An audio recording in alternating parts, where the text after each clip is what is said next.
단타하려고 들어왔던 거 아니냐라는 오해와 비난을 하는 경우가 있는데 기본적으로 외국인 투자자들도 그렇고 주주행동주의라고 하는 전략이 장기 투자 전략이에요. 제가 아는 한에서 주주행동주의는 엄청난 리소스가 들어갑니다. 처음부터 단타를 할 생각으로 들어가는 펀드는 없다.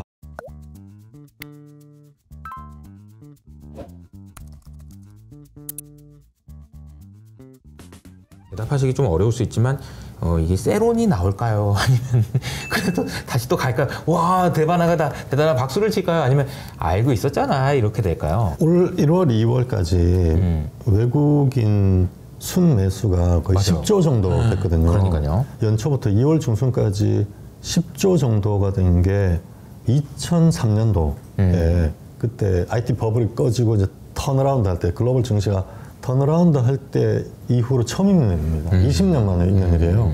현대차를 사 제끼는 거 보고 깜짝 놀랐어요. 진짜 엄청난 속도로 뭐 조 단위로 며칠씩 계속 샀었고 얼마 전에는 2주 전인가 그때는 하루에 순매수가 3조가 산 적이 있었거든요.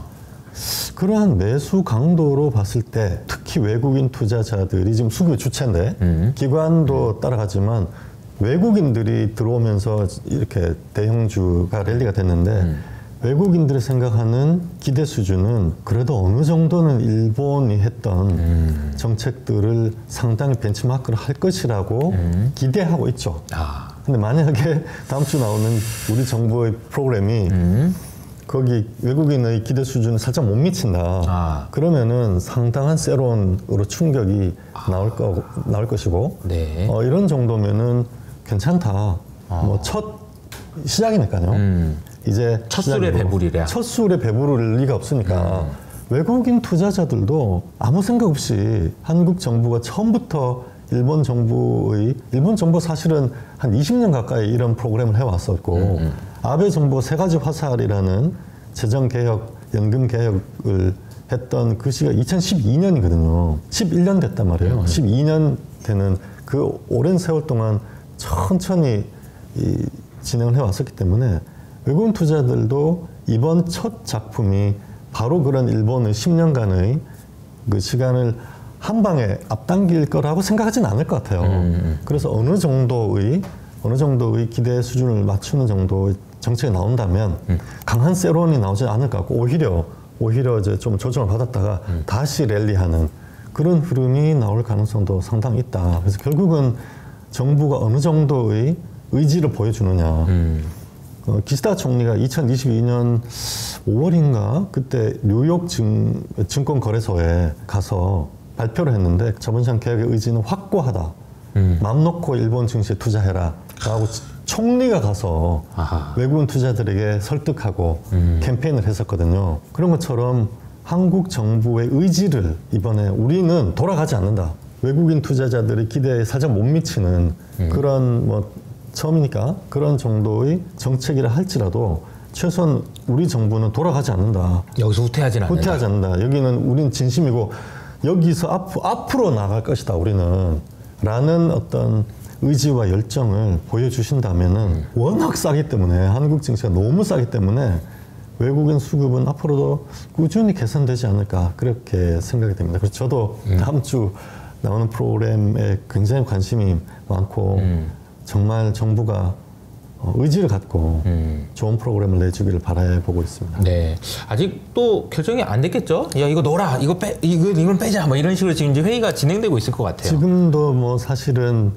완전히 디테일이 결정되지 못했을 거예요. 그러니까요. 그 얼마나 수없이 많은 이해 관계자, 특히 그 기업 측에서는 이거 안 됩니다, 막 이러면서 가서 굉장히 부담스러울 거고. 그러니까요. 정부는 사실 정부 입장에서는 상당히 적극적인 외국인 투자자들이 봤을 때 정말 이렇게까지? 라고 할 수 있는 너희들이 이렇게까지? 그러니까 서프라이즈를 보여줄 수 있는 정책을 내고 싶을 거예요. 제 생각에는. 이렇게까지 했는데 이슈가 됐는데. 이렇게까지 이미 외국인들이 10조까지 한 김에 이렇게 환호를 치고 이미 박수를 치고 있는데 그리고 월요일날 막 세론 나와봐. 그러면 얼마나 창피해. 얼마나 어렵겠어요.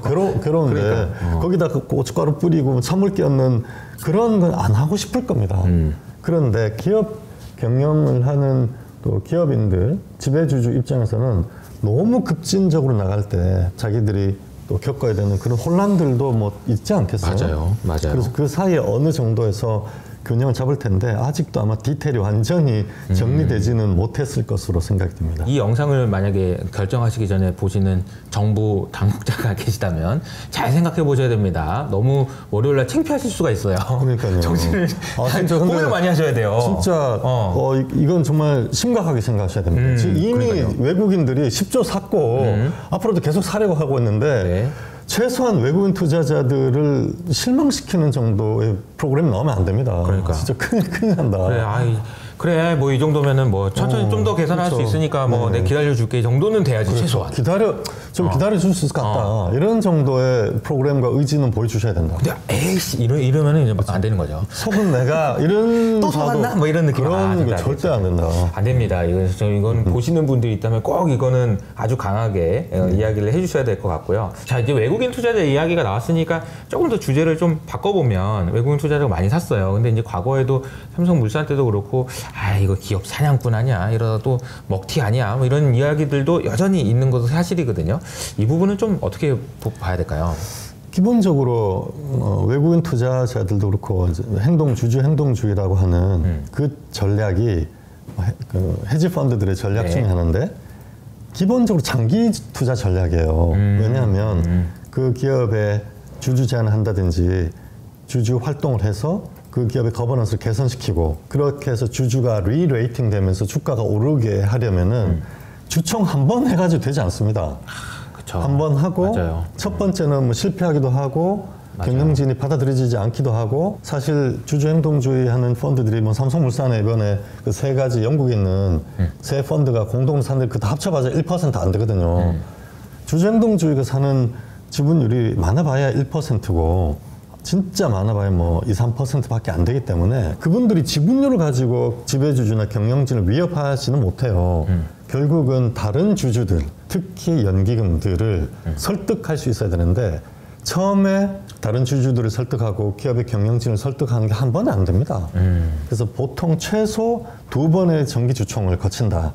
이렇게 플랜을 짜요, 보통. 처음에는 제안하고 이제 어느 정도까지 우리가 성과를 내고 그 다음에 그걸 이제 교두보를 해서 그 다음 해에는 또 어떻게 한다라고 보통 2년 정도 3년 차에는 이사회에 한 명 집어넣고 그리고 들어가서 거버넌스 구조라는 게 경영진의 권한 그리고 보상 기준 뭐 사회이사 보상 기준 또는 사내이사 보상 기준 이런 거 만들고 그리고 책임을 질 때 뭐 어떻게 책임을 질 건지 이런 것들을 이사회에 들어가서 계속 설득하고 바꿔나가는 과정을 전략적으로 이제 디테일 가지고 있는데 그거 다 하려면은 5년 걸려요. 그래서 기본적으로 먹튀가 아니다. 주주 행동주의 전략은 먹튀는 아니다. 그런데 투기적인 행태를 보이는 뭐 세력들도 있겠죠. 그러나 우리가 아는 한에서는 한국의 행동주의 펀드라든지 외국계 펀드에 지금 주주 활동을 하고 있는 펀드들은 모두 다 장기 펀드고 투자 전략 자체가 장기 플랜이기 때문에 그런 먹튀의 우려는 별로 없다. 그런데 먹튀라는 것이 이제 다른 측면 또 있는 게 뭐가 문제냐면은 네네. 주주 활동을 해요. 그래서 거버넌스 운동을 해서 주가가 이렇게 올라요. 기대감으로. 그런데 결국 그 주주 운동 또는 주주 활동이 실패해서 거버넌스 개혁이 안 되면 주가가 제자리에 내려가거든요. 네. 펀드 입장에서는 주가가 올라서 우리가 실패했으니까 제자리 우리가 샀던 원금 이하 내려갔을 때까지 산다. 기다렸다가 판다. 이렇게 하는 데는 없어요.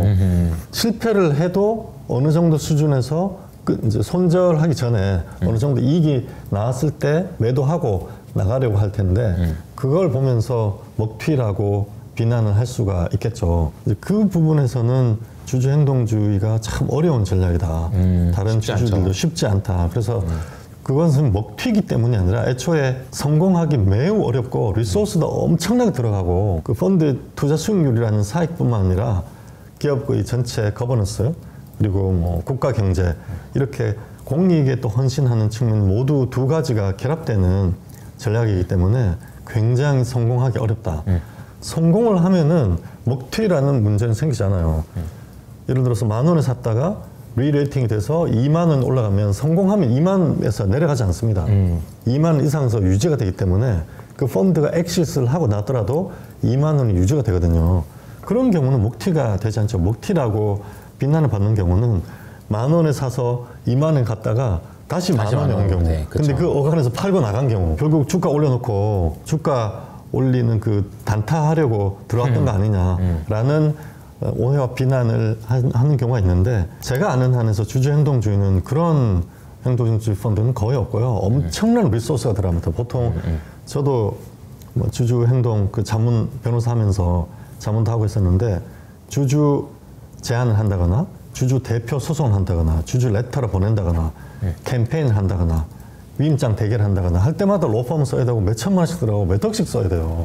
거기 팀원이 보통 뭐 2-3명이 붙어가지고 계속 쓰고 캠페인하고 또 전화하고 이렇게 하는 엄청난 리소스가 들어가기 때문에 처음부터 단타를 할 생각으로 들어가는 펀드는 없다. 이렇게 보셔도 될 것 같습니다. 그래서 이제 그 대표님이 박용옥 대표님하고 같이 이번에 이제 주주 권리가 없는 나라. 네. 근데 여기는 이제 아직까지는 이런 이제 표현이 좀 상력돼 있겠죠. 네. 이제 앞으로는 있는 나라. 그렇죠. 주주 권리가 있는 나라로 만들자라는 의미의 어떤 왜 한국 주식시장은 공정과 상식이 작동하지 않는가. 근데 이제 이 책을 읽으실 때는 좀 약간 우라통이 터질 수 있다라는 점을 좀 그렇죠. 감안하셔서 읽긴 하셔야 돼요. 좀 저도 속이 많이 상하더라고요. 이게 또 이게 맞아 이러면서 좀 안타까운 이런 마음을 갖고 읽긴 하셔야 되지만, 이 책을 읽으시면은 아마 이제 이런 아이디어들도 이렇게 된다면 좋아진다면 결국은 좋아질 거니까, 저희가 서두에 말씀드린 대로 2년 전하고 너무나 달라졌고 앞으로 2년은 또 너무 많이 달라질 거기 때문에 이런 개선될 거라는 기대감을 가지고 단순히 이제 2월 26일 그 이벤트만 보고 하신 게 아니라, 그렇죠. 좀 장기적으로 보시면서 이렇게 투자하시면 어떨까라는 생각이 듭니다. 그래서 주주 권리가 아직은 없는 나라, 아직은 없는 나라, 만들어야 되는 앞으로 나라. 있을 나라에 대한 이 관심도 많이 가져주시면 좋을 것 같고요. 대표님, 끝으로 이제 저희 채널에 계신 효치님들한테 당부 말씀 있으시면 한 말씀 해주시죠. 방금 대표님께서 말씀하셨듯이 이번에 제가 책을 썼는데 주주 권리가 없는 나라라는 것이 여기에 들어가 있는 내용은 법이 바뀌는 한국의 법을 바꾸었을 때 어떤 것을 도입해야 되는가, 이런 내용을 쓴 거거든요. 근데 그것은 정말 장기적인 플랜이고 가장 궁극적인 우리 목표가 될 수 있죠. 8가지 입법을 바꿔서 한국 자본시장과 코리아 디스카운트 해소하는. 그래서 저는 8가지 입법 과제를 제시해드렸고 8가지 입법 과제가 만약에 다 도입되면은 지금 2,600 정도, 코스피가 2,600이잖아요. 이것이 만약에 지금 우리 현재 이 8가지 입법 과제가 다 도입되어 있다. 그럼 7,000에 가 있습니다. PBR 한 2.5에서 2.7 정도까지 가 있을 거예요. 그래서 7,000. 지금 7,000. 현재의 이익 기준으로 그렇죠. 지금 이익 기준으로 7,000에 갈까라고 확실히 이제 말씀을 드릴 수 있는데, 그런데 이번에 26일 날 발표하는 정부 정책은 여기 있는 입법 과제를 건드리는 건 아니에요. 현재 정부가, 이건 국회가 움직여야 되는 거니까 정부가 하실 수 있는 거는 거래소의 규정, 거래소 규정과 금융위 고시, 지침 이런 것들을 이제 재정비해서 일단 정부가 당장 할 수 있는 것부터 바꾸자라고 하는 거거든요. 네. 그래서 이제 시작이다. 시작 단계다. 지금 당장 정부가 할 수 있는, 정부는 정말 저희가 박수를 쳐드리고 싶고, 정부가 할 수 있는, 당장 할 수 있는 거래소 규정, 연성규범이라고 하죠. 금융위 뭐 고시라든지 지침이라든지 금감원 규칙이라든지 이런 부분부터 시작해서 부령, 총리령이라고 하는 뭐 시행규칙, 그 다음에 대통령령이라고 하는 시행령, 그 다음에는 드디어 법을 바꾸는 데까지 차근차근 스텝 바이 스텝으로 용기를 잃지 말고 우리 국민은 전 세계에서 가장 뛰어난 국민이다. 제가 싱가포르에서 뭐 조그만 펀드 투자를 하고 있는데 제가 해외에서 좀 살아본 결론은 한국 국민이 전 세계에서 가장 뛰어나고 위대한 국민이다. 확실히 그렇게 느꼈어요. 우리는 반드시 해냅니다. 우리는 이러한 뭐 주주가 없는 이런 것들을 알게 되었기 때문에 이걸 개혁해낼 것이고 틀림없이 우리가 원하는 그런 선진국 수준에 도달할 거예요. 그런데 그 기간이 금방 되지 않는다. 2가지를 모두 다 공유해 주시고 이번 정부의 정책을 보시고 혹시 실망스러우시면은 강하게 또 많은 요구를 하시고 그쵸. 비판의 목소리를 내주시고, 정부라고 해서 실망스러운 정책을 내고 싶겠습니까? 아니거든요. 근데 그거를 실망스럽지 않은 정책을 내게 하는데 우리의 목소리가 반영이 되죠. 우리의 목소리가 중요하다는 거예요. 그렇죠. 여론이 중요한 거고요. 우리는 우리의 권리는 우리가 지킨다. 그리고 정부가 살짝 실망스러운 정책이 나왔을 때 정부도 국민들이 푸시해 주기를 바라고 있을 거예요. 그렇죠, 그렇죠. 더 푸시해서 더 막 이렇게 정부에 또 잘한 건 잘했다고 하고 또 질책도 하고 그랬을 때 그 다음 스텝으로 정부가 나갈 수 있는 그 자체가 동력이 되거든요. 그렇죠. 절대 실망하지 마시고 용기를 잃지 마시고 우리의 권리는 우리가 지킨다는 생각으로 앞으로 5년 이상 꾸준히 한국 코스피 디스카운트 해소하시고 자본시장 개혁하고 그리고 나의 주주 권리와 주주 가치를 업그레이드 하는데 모두 동참하시기를 그것이 우리의 권리를 재산권을 지키는 가장 유일한 길이다. 이런 말씀을 드리고 싶습니다. 제가 말씀하신 동안 주주 권리가 없는 데다 X치고 이제 있는 나라라고 바꿔놨습니다. 네. 어쨌든 이 책에도 관심을 많이 가져주시고요. 말씀하신 대로 8가지 입법이 끝나면 7,000포인트에 가 있을 거다라고 이야기를 해주셨는데 말도 안 되는 황당한 소리다라고 얘기하실 수도 있지만 실제로 그래요. 실제로 그렇습니다. 적용해보면 합리적입니다. 근데 7,000포인트에 가 있는 코스피를 한번 상상을 한번 해보세요. 그러면 얼마나 우리가 생각하고 있는 많은 문제들이 해결될 수 있는지. 그러니까 이제 그렇게 생각을 해보면은 저는 이렇게 가야 된다는 부분에 대해서는 너무 명확한 것 같고 그것이 반대로 우리가 그렇게 실제로 될 거라는 생각을 하는지 믿는지 그리고 그걸 하기 위한 의지를 갖는지에 따라서 결정된다라는 생각도 하게 되는 것 같습니다. 오랜만에 나오셔서 또 다시 한번 세이브 코스피의 그런 그 열정이 나는 것 같은 생각이 들고요. 대표님 다음에 또 좋은 기회에 모시도록 하겠습니다. 오늘 나와주셔서 감사합니다. 감사합니다. 감사합니다.